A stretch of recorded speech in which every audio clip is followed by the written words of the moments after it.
Hi all, I have an absolutely phenomenal game to show you today. This is game 61 of the TSAC Season 15 Super Final.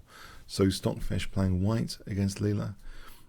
D4, knight f6, and we get bishop g5, the Trompovsky. So this opening is named after the one-time Brazilian champion Octavio Trompovsky, 1897 to 1984. He played it in the 1930s and 40s. In more recent years, I've witnessed GM Julian Hodgson clear up the British Championship with beautiful wins with this opening. And we have some of those on the channel, in fact. So the Trompovsky, a dangerous weapon of choice. We're still in the book given to both, so knight e4, bishop f4, c5, f3, queen a5 check, c3. Now here, knight d2 is another plausible alternative, by the way. For example, this position has been seen before, where it's thought to be about equal. But here we have c3 being played, which is also very popular. The knight going back, d5, queen b6, so hitting b2. And we're approaching the end of the book now. The last book move given is this bishop retreat to c1. On queen c2, there's knight takes d5, that just hangs a pawn. On b3, this has been seen before. After e6, this position is thought to be about equal. So bishop c1, end of book. So Leela here now plays d6, e4. You can see out of the opening that actually right now black's got two pieces out. The dark square play is of particular interest. Leela's often quite good with dark square complexes, dark square play in general. e6, c4. So this does open up potentially this diagonal if black is fianchettoing. And Leela does go for g6 here. Knight e2. This does seem a little bit awkward because of this pawn structure here. This knight actually seems a little bit awkward, and it goes actually to c3 using the square of the other knight. Black castles, bishop e2. Now knight e8, which means that f5 might be possible. Now Stockfish kind of went on the attack with h4. Very aggressive move by Stockfish, to its credit. Castling has been seen before. f5 would seem to be possible here, giving black a reasonably good position. So if white had just normally just kind of castled on the king side, this kind of scenario is actually fairly pleasant for black, because look at that pressure on b2, and the pieces, they look a bit awkward here. And this position should be actually quite good for black. You can see very nice blockades on dark squares, and white's pieces seem just awkwardly placed. So yeah, castling f5 is interesting. On e takes, this situation maybe is a way for white to have at least equality though. But this is much more exciting. Stockfish is going for it with h4. And Leela reacts with h6. This is a common mechanism to keep the lines closed, to be able to react with g5 on h5. And also if g4, g5, h5. So both of these pawns are ready to react, adaptive to white trying to break open a line. We do see g4, queen d8, bishop e3, and now after f5 we do get quite a lot of pawn tension, which is exacerbated with Stockfish playing f4. Now before we get into that, before f4, let's have a look at queen d2 here. On queen d2, which hits h6, perhaps Leela does best to take on g4 and protect the pawn. And this should be a fairly good position. You can see that black's pieces on dark squares are fairly good. White should only have a small edge there. So queen d2, a viable alternative. And if black went defensive with king h7, white could end up getting a big advantage, everything that Stockfish dreams of here after castling queenside, just ignoring this because of the queening, but castling queenside. This kind of position would be right up Stockfish's street. But anyway, we have f4, and the tension is absolutely getting maximized, the pawn tension here. Queen e7, there are a lot of pawn captures to consider now at every move, it seems. So instead of queen e7, on f takes, h5 leads white to having a nice target on the king side, for example like this, and picking up e4. This should be great for white. F takes g4, bishop takes, and again this kind of scenario should lead white to a big advantage, this kind of thing. That's an example sequence. So queen e7, keeping the pawn tension. Now after h5, the pawn tension is made even more impressive now with g5. So a huge amount of tension here between the pawns. Great stuff. Kind of aesthetically interesting position. We have queen d2. There's a lot of pawn captures to consider. Instead of queen d2, let's say f takes, h takes. The key consideration here, one of them I believe, is there's passed pawn potential now with f4. So say h6, bishop e5, e takes, queen d3, f4, nice protected passed pawn there. So this outcome seems favourable. In fact, black could tactically play stuff like this with a lot of pressure, and disasters like that, check. Not to win the queen, but knight e5, and then bishop takes g4. Black's getting a big advantage. So that's on f takes g5 here. It doesn't seem to favour white at all. G takes f5, e takes again. Whilst the king's in the centre, the loose bishop on e3, this doesn't look at all a good idea for white. In fact, black could take a pawn by taking on c3 and taking that centre pawn, and the queen could come back to safety with a big advantage to black. So both f takes and g takes don't seem to be doing much for white. E takes, again, same outcome, that the bishop's a target, and in fact knight f6, this position is very nice after bishop d4 for black. The dark squares are pretty vulnerable. Knight e3 stops white castling queenside. Knight g2 check, taking on f4. This is just great for black as well. So all these options seem black's doing well in them. So we have queen d2, and now if you thought the aesthetics of the pawn tension was great, check this out. e5, huge amount of tension now between these pawns. Really dramatic. Probably the most dramatic pawn tension of the whole match so far. So what is going on here? These engines are creating a position of beauty already, if you want to Instagram this position.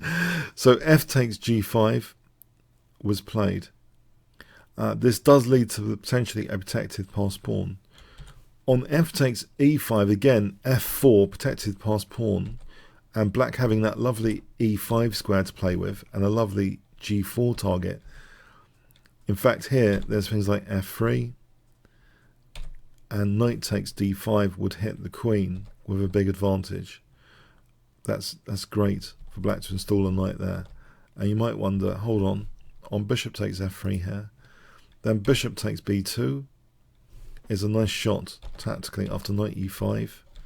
Knight takes g4 hits f2. That's a vulnerable piece here in this line, black crashing through, for example. So yes, fg was played. So f takes doesn't seem to do much for white, doesn't do any favours. So we have actually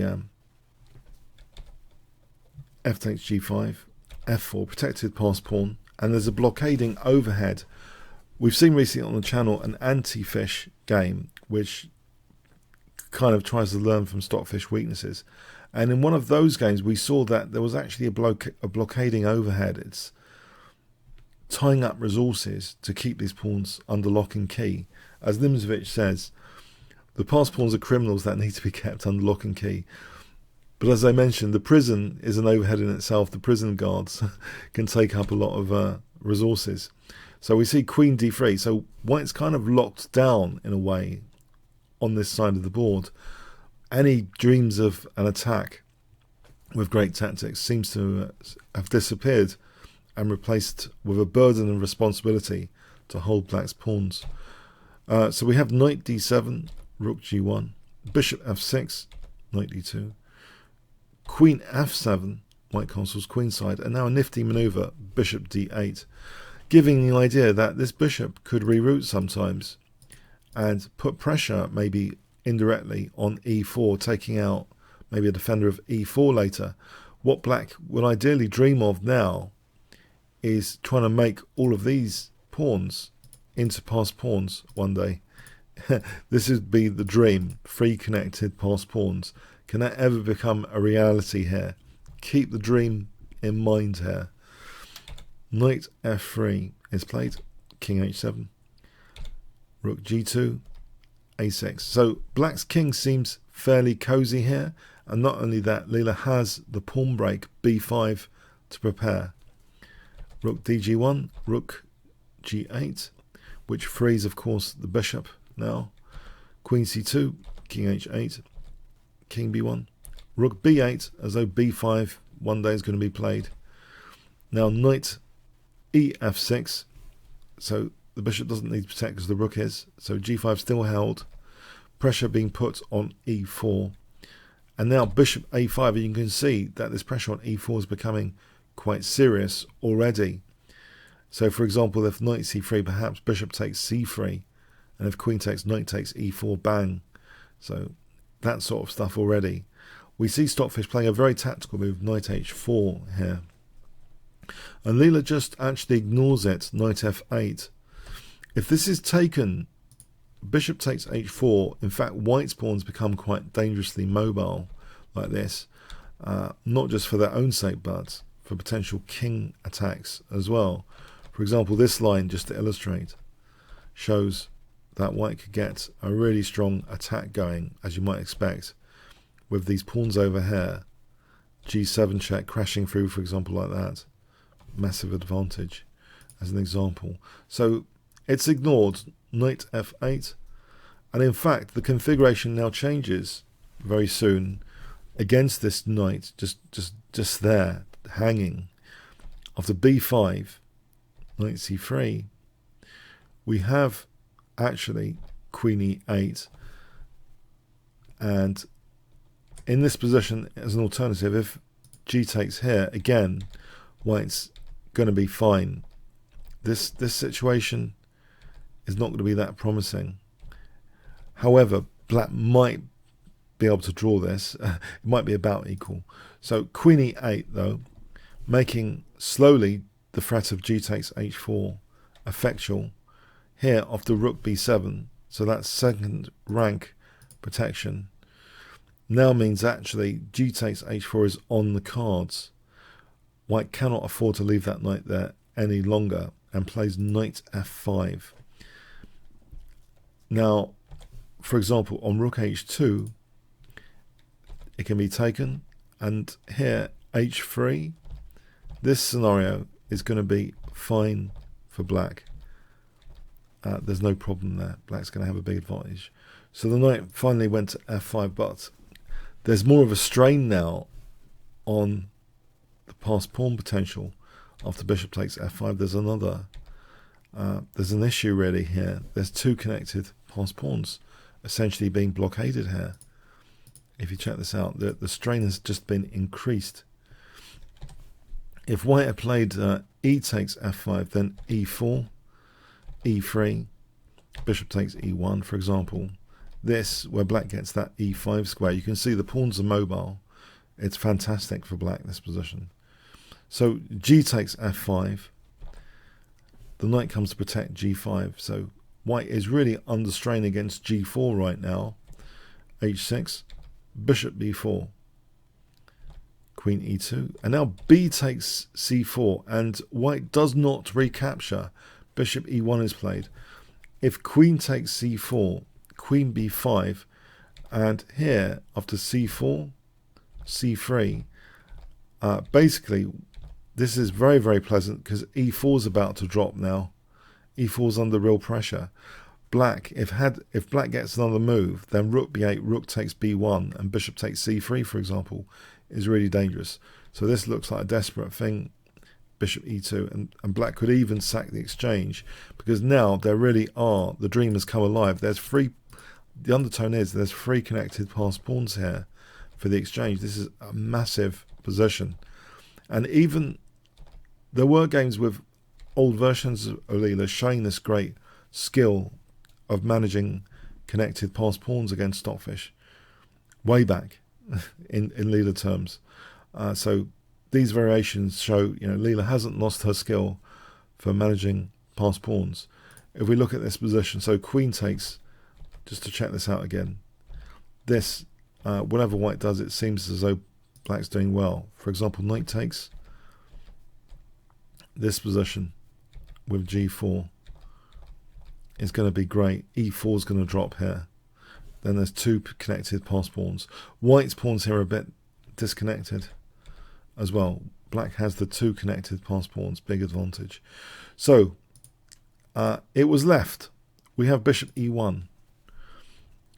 Now queen d8, knight c3, rook b8, king b1, bishop a3, knight a4. And Leela plays actually c3. There's some interesting possibilities here.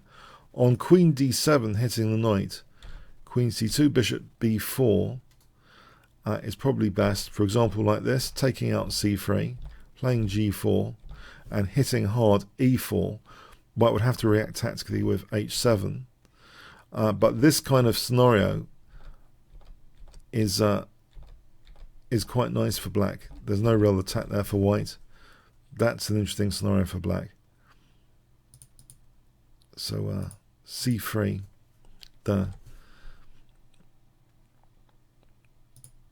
so queen d2, queen d7, queen c2, bishop b4 would be a good move.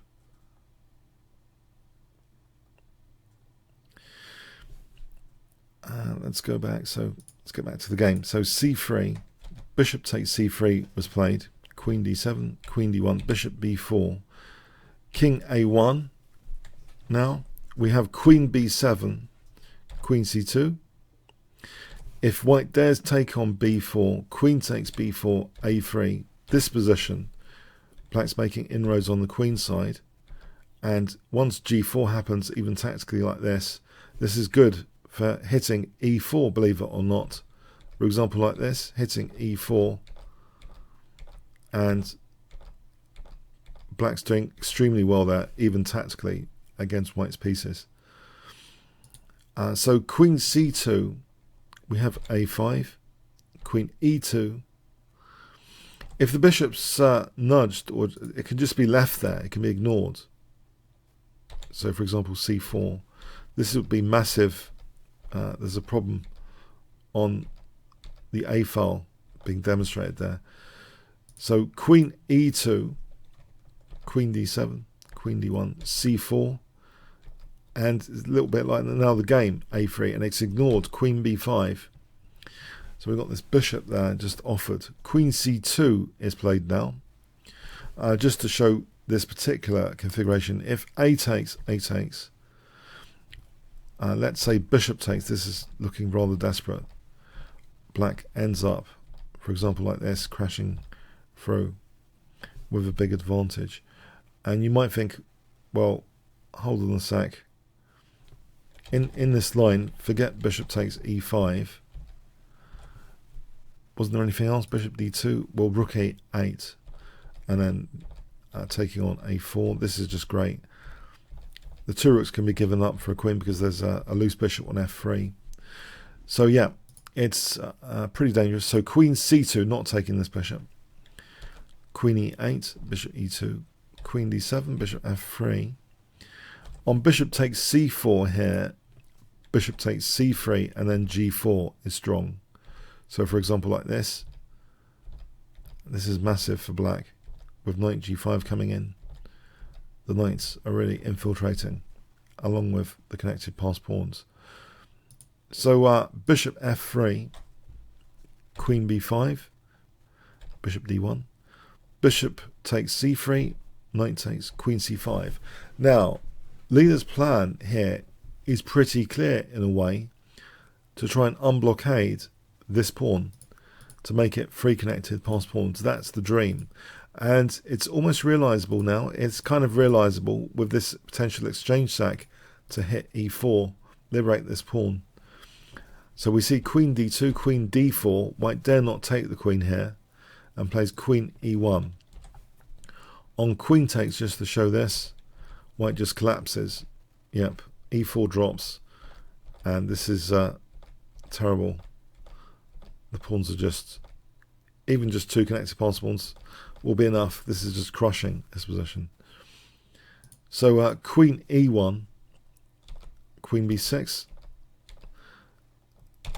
queen c5 here, rook b4, and now you might think b3 is covered here. After queen d2, in fact b3 is not covered for this moment of the game. Move 63. Why isn't b3 covered? Because now rook b3 taking out c3. The thing is, white's pretty stuck at this point. Indeed, if the rook moves, there's queen takes g1, so there's no rook d2. The queen's eyeing g1. Yeah, white's pretty stuck here. If queen d2, we just take on d2 and then play g4. Big advantage to black. So if bishop g4, then knight takes e4. No problem for black there. On knight b5, black can build up and basically consider sacking the exchange with this, and then knight takes e4, with the outcome loads of passed pawn potential here. So this is just huge, as well as white's center also collapsing and the knight being installed on e3.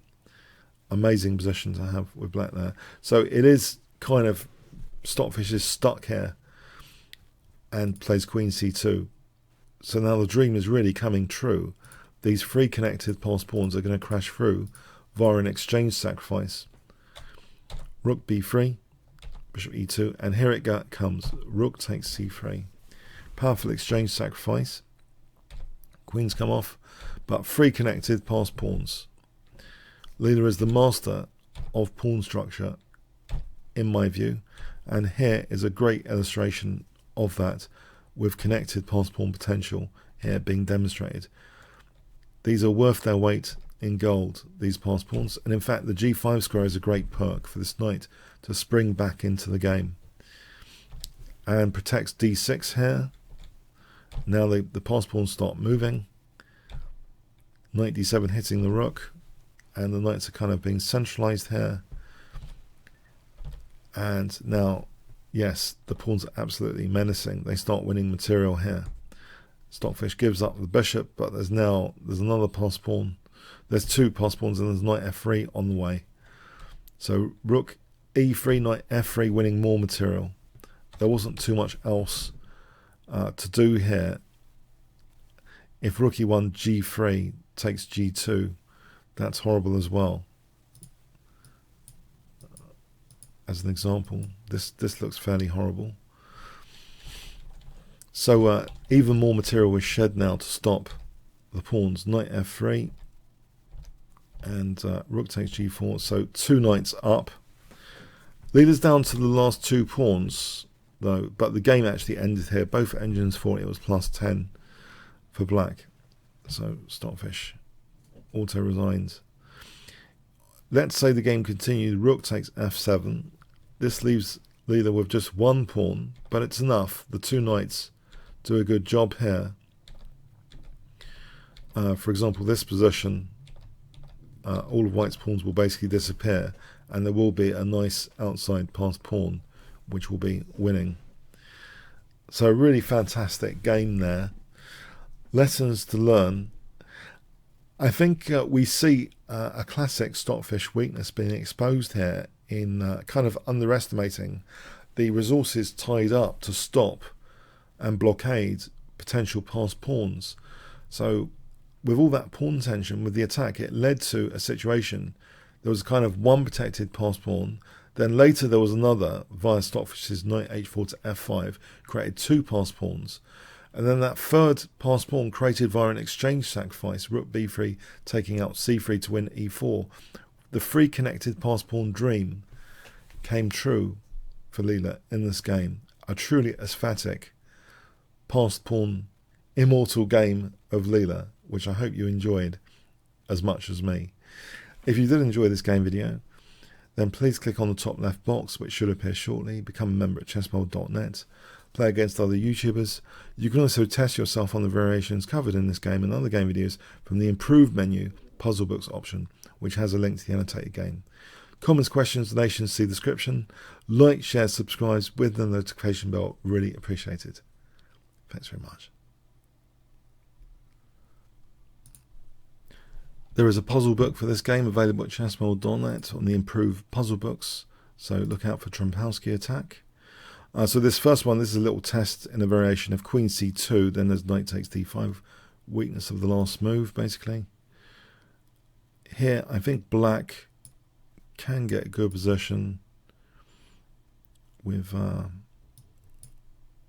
this kind of play. So what was it here? Rook f7. Alright, that pawn's endangered here. Here, okay, there's a weakness. There's a weakness here on d6. So that knight, yeah, had to be taken basically. Knight takes d6 otherwise. Let's just do 5 just to get the gist. This would be doubtful because of bishop takes. I believe knight b6. That would be doubtful. Might would actually end up with an edge there.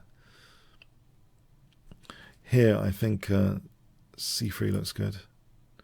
Okay, yeah, you can test yourself on these, and also check out on the puzzle books the famous player puzzle books. So there's a lot of past world champions, as well as Paul Morphy, an uncrowned king, arguably. Steinitz, Tao, Morphy, Kasparov, Carlsen, Kramnik at the moment. Okay. That's all at chessbowl.net, and you can also invite me for a game, of course. Thanks very much.